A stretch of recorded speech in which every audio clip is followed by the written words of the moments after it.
DIY braces, is it worth it? Hi, my name is Dr. Adrian Vasquez from JMT-TMJ Dental Clinic. First, let's define dental braces. These are the devices used to straighten teeth, improve bites, and align jaws. They use brackets and wires to apply gentle pressure, moving teeth into the right position over time.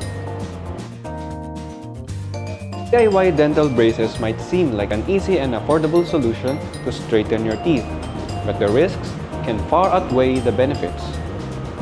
One major disadvantage is irreversible damage. Without professional guidance, DIY braces can cause tooth misalignment, gum recession, and even permanent bone loss. Another issue is intense pain and discomfort.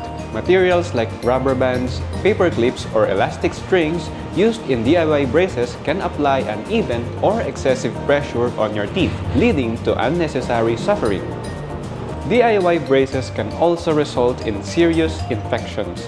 Unsanitary tools and improper techniques increase the risk of bacterial buildup, which can lead to severe oral health problems.